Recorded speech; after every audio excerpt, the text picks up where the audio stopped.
Bonjour chers étudiants, nous sommes voilà aujourd'hui ensemble dans notre 8e cours pour continuer notre voyage vers le passé pour découvrir comment la pensée critique a fait évoluer la civilisation occidentale.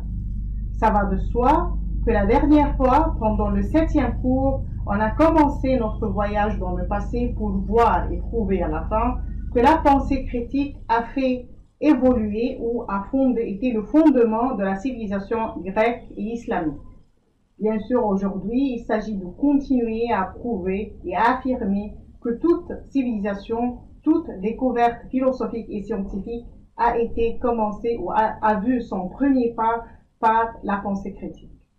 L'importance de la pensée critique reste indispensable dans la méthode scientifique. Il est nécessaire d'examiner toute hypothèse et de prouver la validité des théories pour arriver à toute découverte scientifique ou philosophique. Aussi, le processus d'auto-critique peut être indispensable ou le point de départ pour toute découverte scientifique ou philosophique. Ça va de soi aussi que le domaine des mathématiques, l'astronomie, la médecine ou d'autres sciences a commencé par la première étape de questionnement des philosophes ou des scientistes qui ont mené le chemin de la pensée critique. Et c'est d'ici qu'on commence notre premier cours et aussi la renaissance scientifique moderne a vu l'essor à l'Occident. La pensée critique dans la civilisation occidentale a connu une renaissance au XVe et XVIe siècle. C'est par la pensée critique que le moyen de cette renaissance a été expérimenté par les scientistes en Europe. Beaucoup de scientistes et des philosophes ont posé des questions de réflexion critique ou de la pensée critique pour découvrir la religion, l'art, la société, la politique et la nature humaine, aussi les droits de l'homme et la liberté.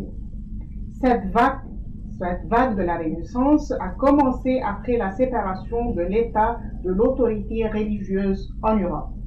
Parmi les scientistes qui ont décidé de raviver la sagesse et de négliger le domaine de l'ignorance, on cite à titre d'exemple Comte, Erasmus et beaucoup d'autres intellectuels ou des artistes comme Léonard de Vinci.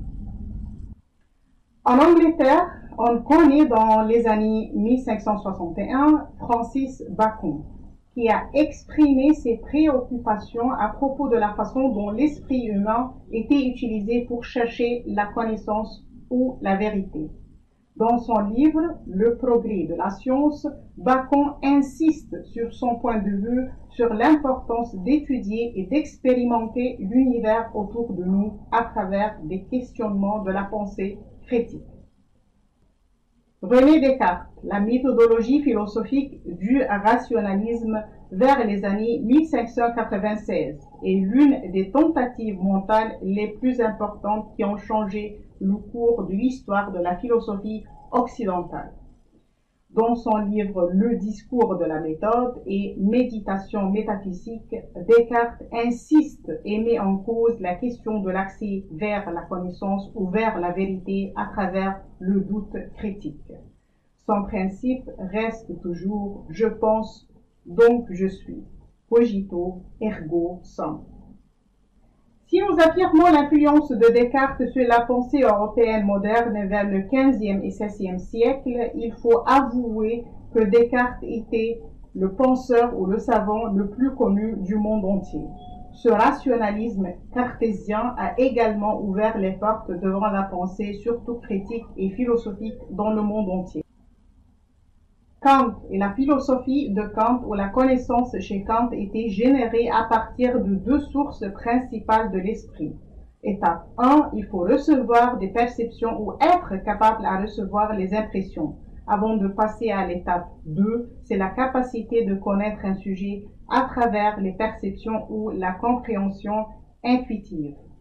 Kant ajoute une troisième étape, il faut relier entre l'étape 1, source 1 et source 2 pour examiner la vérité ou la pensée critique. Cette troisième étape ou cette chaîne de relier entre étape 1 et 2 était appelée chez Kant le jugement. c'est-à-dire le rôle de l'association ou terrain intermédiaire à travers lequel le savoir ou la vérité circulent. Ainsi, Kant affirme que toute connaissance commence par l'essence, puis passe à la compréhension et finit dans l'esprit.